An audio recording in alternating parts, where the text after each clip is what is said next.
చెవులు గుట్టించటం అనేటటువంటిది మేనమామ చేత చేయిస్తుంటారు.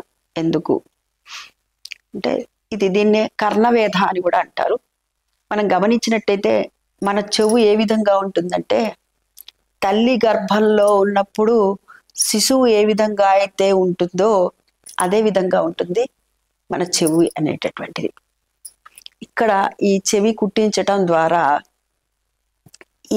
ఈ నరాలు ఏవైతే ఉన్నాయో, మెదడుకు సంబంధించినటువంటి నరాలు అన్నీ కూడాను యాక్టివేట్ అవుతాయి. ఇవాళ పాశ్చాత్య దేశస్తులందరూ కూడాను వీళ్ళు ఎందుకని కుట్టించుకుంటున్నారు ఇక్కడ, కేవలము ఆడపిల్లలకైనా మగపిల్లలకు కూడానా అంటే, మగపిల్లలకి కుట్టిస్తారు, ఆడపిల్లలకి కుట్టిస్తారు. పూర్వపు నుంచి ఉన్నటువంటి పద్ధతి ఇది.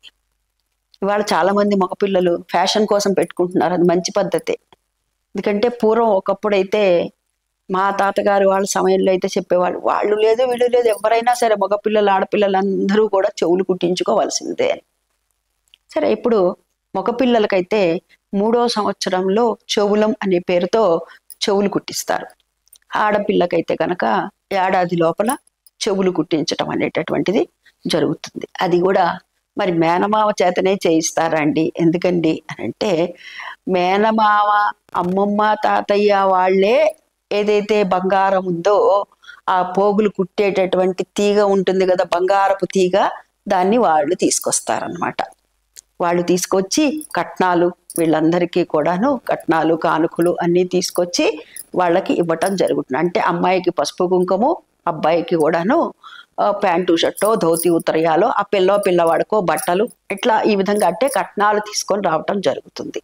అదేవిధంగా ఆ బంగారపు పోగులను కూడా తీసుకురావటం అనమాట. అందుకు మేనమావల్ని కూర్చోబెట్టి ప్రత్యేకంగా, అంటే ఇక్కడ మీ ఇంట్లోనే కాదు, మీ అమ్మాయికి ఈ ఇంట్లో ఎంతటి స్థానం ఉంది అని చెప్పటానికి మేనమావలకి ప్రత్యేకమైనటువంటి స్థానాన్ని ఇచ్చి అక్కడ మేనమావల చేత ఇలా కుట్టించడం అనేటటువంటిది జరుగుతుంది. అందుకు గాను ఈ అమ్మాయి అత్తవారు వాళ్ళు ఏం చేస్తారు అంటే, ఆ మేనమావకి బహుమతిగా ప్యాంటు షర్ట్లు ఇలాంటివన్నీ కూడా బహుమతులు ఇస్తూ ఉంటారు.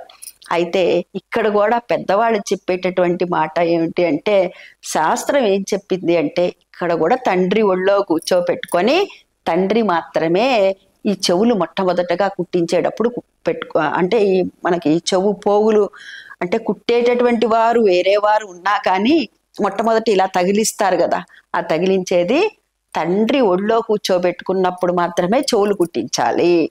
ఆ తర్వాత మేనమామ ఒళ్ళో కూడా కూర్చోబెట్టుకోవాలి అని చెప్తూ ఉంటారు పెద్దవాళ్ళు.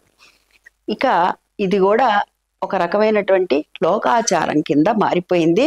ఇందులో తప్పైతే ఏమీ లేదండి. మేనమామకి కూడాను ప్రత్యేకమైనటువంటి స్థానం అనేటటువంటిది ఇవ్వవలసిందే, ఇవ్వతగినదే.